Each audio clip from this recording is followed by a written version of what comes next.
now you're writing Lilo and Stitch here for Dynamite, and that does seem like kind of off the beaten path for you. Uh, how do we end up with Lilo and Stitch? Well, I mean, in terms of, I mean, it felt right up my alley when Nate Cosby called me up to offer it to me. Nate was actually the assistant editor on the Hulk books back in the day when we were doing Planet Hulk and World War Hulk and everything else. Also on the Hercules books. Mm-hmm. And I've just kept in touch with him over the years and worked with him on a number of books. And I think he knew that I don't know. He just thought it would be a good match. He knew that I had a sense of humor. He knew that I cared about Asian Pacific Islander stuff, and that I'd also worked in some kids books. I mean, I'm best known for the Hulk and Darth Vader, but I've been writing all ages books like Met Cadet U, which I did for Boom, and then I did these kids books, Princess Who Saved Herself, The Princess Who Saved the World, that we did Kickstarters for. They're based on a Jonathan Colton song. Taki Miyazawa drew them. They're gorgeous.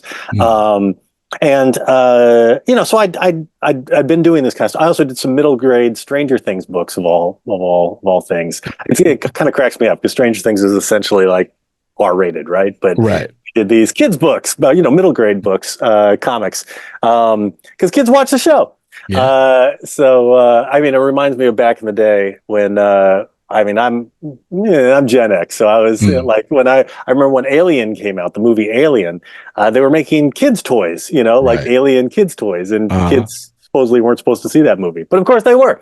So anyway, but Lilo and Stitch, I think it just made sense to Nate. I mean, and when I started digging back into it, it was like I kind of have to do this. You know, like it hits all my buttons. I love sci-fi. I love genre stuff. I love family stuff and stuff with a lot of real heart.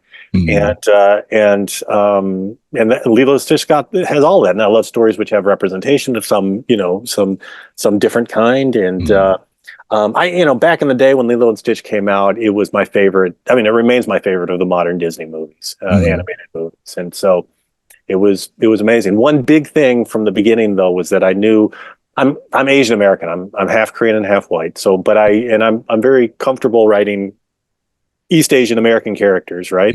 But Lilo and Stitch features Native Hawaiian characters, and I felt like I was kind of familiar with that, but I'm not from that community, and so I wanted to make sure we had a cultural advisor, you know, somebody else on board who was going to help us out, and we got this amazing writer named Moana McAdams, who is a children's book author and she's been our cultural consultant and developmental editor on the book, and it's been amazing. So I'm really thrilled about, you know, the way we've been able to put the book together. And Julia Giacomino is drawing. She's an Italian artist, and it's just gorgeous, fun, vibrant stuff. And he's also coloring. And then Jeff Eckelberry is the letterer. So it's been a good fun time. Yeah, no, issue 1 looks great, reads Thank great. you. It's funny. I mean, with Dynamite getting this Disney license, we're getting a lot of stuff right now. We got a Scar series, and Cruella de Vil had a mini series.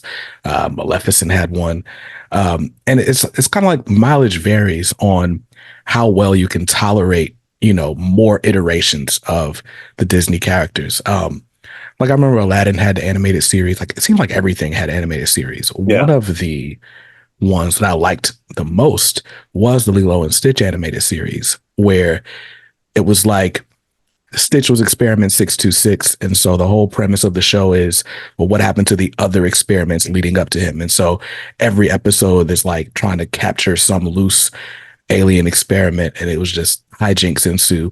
And it was fun. It was just really fun. But I do, there's something about the Lilo and Stitch property that does just sort of last. Like my kids love it. My wife is a huge Stitch fan of all things. Like her iPhone case is Stitch. And she's got this Dooney and Burke purse we found at a pawn shop with all the Disney characters on it. She put a little Stitch charm on it. There's something about, because just the sort of idea of family, whether, you know, it's found family. I mean, Lilo and Nani, to kind of go through, some sort of trauma. We kind of see it. We don't really Yeah. see it ever, but you get the sense that whatever happened made them super close, and they are all that each other has.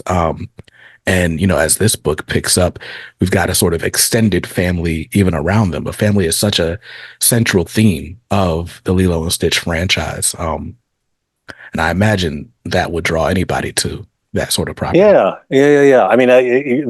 The big Hawaiian word that the book teaches is ohana. I mean, the movie teaches is Hmm. ohana. Ohana means family. Family means Right. nobody gets left behind. And it's really powerful. I agree. It's a kind of universal, powerful thing. I think going hand in hand with that is the fact that Lilo and Stitch are they're really screwed up. You know what I mean? They're really impulsive. They can't control Hmm. themselves. They've got, they act out. They're well meaning. They've got good hearts, but they got a lot of unresolved issues. And that makes them really sympathetic. You're really rooting for them, and the fact that they come together and sort of try to figure things out together is really fun and moving. Right. So it's also kind of funny because like that sort of universal theme of not quite being in control. Hmm. Like that's really compelling, and I think it's incredibly compelling for kids because little kids, I mean that's the state of existence for little kids is that you don't know why you feel the way you do, and Hmm. frankly, adults aren't much better. You know what I mean? Like, Right. I mean, in a funny way. I mean, not in a funny way at all, but I mean, like, this we live in harrowing times, Yeah. and I think a lot of us have, we've been struggling a lot, and so seeing characters who struggle in this kind of way is always helpful and useful and compelling.